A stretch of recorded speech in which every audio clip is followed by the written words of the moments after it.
Hello, my name is Paul Marchbanks, and this is Digging in the Dirt.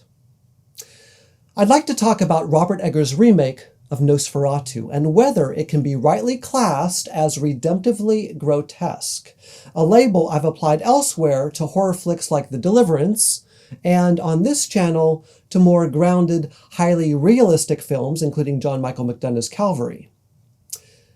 Answering this question is difficult, as Eggers' intermittent fascination with the occult complicates any reductive, simple reading of the film. In an essay that I wrote before Nosferatu's Christmas Day release, I suggested 4 possible routes that Eggers' new version might take. 1, he could return to the model of John Polidori's The Vampire from 1819 and create an unstoppable monster who seduces and kills with impunity. 2, Eggers might veer towards J.S. Le Fanu's Carmilla, published in 1872, which allows a nobleman versed in vampire lore to track down and kill the beast with stake and axe. 3, Eggers could pull from Bram Stoker's Dracula just a few years later and corral the creature with holy water and crosses, and allow a woman to play an instrumental role in his defeat. Eggers might even allow this hero to sacrifice herself to save her husband, thereby retaining one of the additions that the original Nosferatu added to Stoker's tale back in 1922. And 4, Eggers could turn the vampire into a remorseful bloodsucker who would rather romance his beautiful prey than ravage her, a twist we've witnessed often enough in vampire films of recent decades. I have now seen Eggers' Nosferatu and have a few thoughts. The following will be spoiler-filled. At a key moment in the film, a distraught Ellen asks, "Does evil come from within us or beyond?" Her question assumes mutually exclusive options, a philosophical oversimplification which the film methodically questions. The movie opens with a motherless Ellen calling out for comfort, seeking a guardian angel who will provide solace in her solitude. Those familiar with Christine Daae's similar youthful supplication in Andrew Lloyd Webber's The Phantom of the Opera will know to expect the worst in such a situation, that Ellen's own prayer for assistance quickly turns from angels to a more anguished plea that a, quote, spirit of any celestial sphere, anything, would hear her call, most definitely bodes ill. The ghostly presence that responds initially comforts the young girl in a rather sensual way out in the garden, only to abruptly materialize as a gross, animated corpse with claw-like hands that wrap round her throat and turn pleasure to excruciating pain.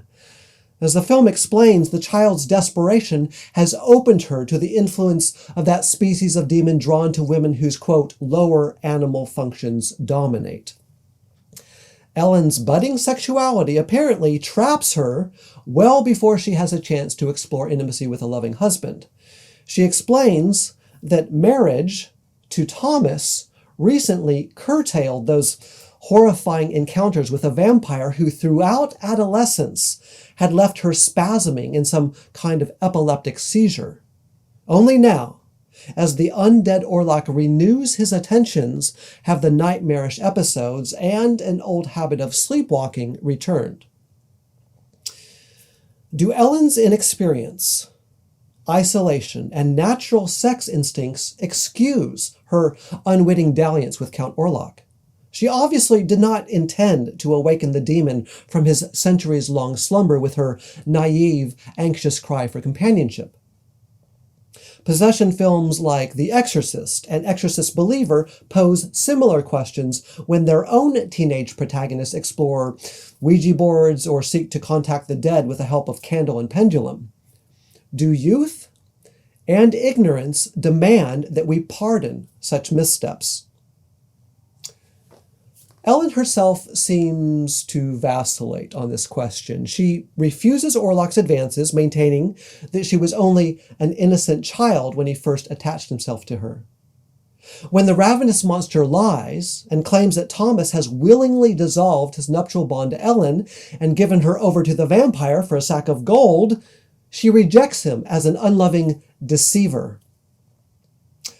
A few scenes later, however, we find her sucking blood from the teeth marks left by Orlok on Thomas's chest while making love to her husband. Then she changes course yet again, breaking into sobs and calling herself unclean. Professor Albin Eberhard von Franz, the film's requisite vampire expert, would agree. All of us carry evil within us, he observes. We must recognize it within ourselves if we hope to destroy it.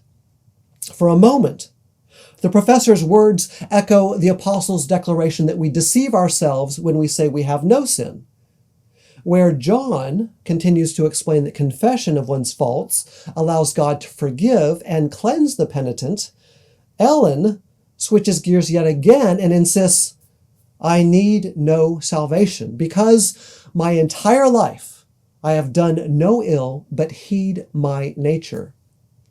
In heathen times, observes von Franz, you might have been a great priestess of Isis. Yet in this strange and modern world, your purpose is of greater worth. Explaining her special importance later on, von Franz goes even further, saying, she is the way, attributing to her a description that Christians reserve for Christ himself.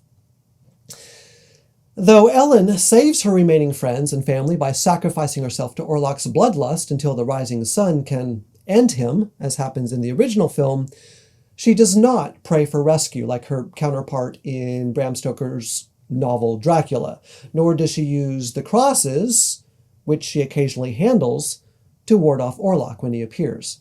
She defeats the Nosferatu, the vampire, by force of will, by way of subterfuge and personal sacrifice.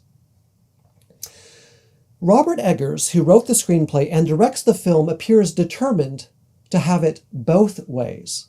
On the one hand, the film does grant Christian symbols and ritual the power given them in some vampire tales.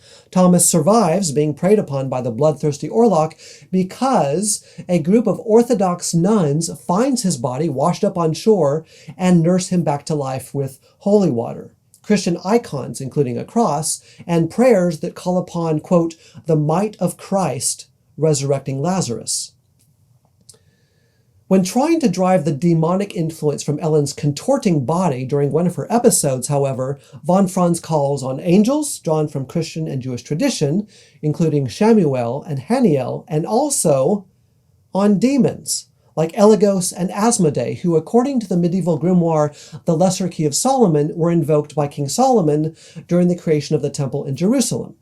As you might guess, such materials are considered heretical, and the magic they involved was considered wicked and unlawful even by the ancient occultist Heinrich Cornelius Agrippa.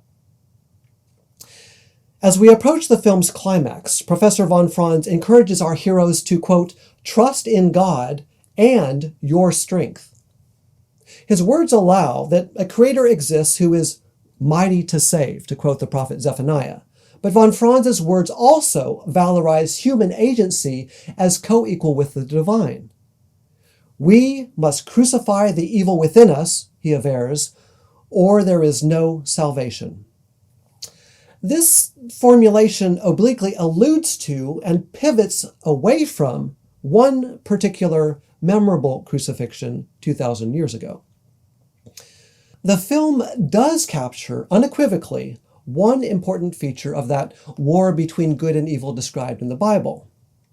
Though Yahweh occasionally appears within a thick darkness that registers his inscrutability, as in Deuteronomy and Psalms, the Bible's authors far more often align him with a radiance that brings life. Just a few examples are found in Acts, Colossians, and John. Darkness usually signals that environment in which criminals hide their misdeeds, as well as a powerful but defeatable darkness with which believers wrestle, not without assistance. In both the original Nosferatu and Eggers' remake, an ominous shadow portends the vampire's arrival, and sometimes takes on a life of its own. Long fingers extend before the shadowy body, like feelers seeking sustenance, creeping along banisters and flowing across doorways. In Egger's iteration, the shadow can even open doorknobs on its own. This palpable darkness appears in the most protected spaces, in private gardens and bedrooms, and leaves a mark on those it does not immediately destroy. An innkeeper in Bohemia tells Thomas, "The shadow covers you in nightmare. Pray, pray." A nun, trying to heal Thomas after his visit to the castle, whispers, "You are lost in his shadow." And as an entranced Ellen braces herself for Orlok's arrival, she murmurs, "He spreads his shadow. He is coming." The darkness covers whatever it touches. It does not, however, wholly consume all of its victims, and therein lies a deeper truth caught in the web of Egger's film. All is not lost when evil attacks. Though the director may overemphasize human agency relative to divine rescue, many who believe in spiritual warfare would claim that resistance is possible, actuated by imperfect but earnest faith and carried through by an all-powerful providence. Films that admit hope and invoke Christ, however imperfectly, might just provide an antidote to a growing subset of horror films in which nothing and no one can save someone targeted for destruction. What do you think?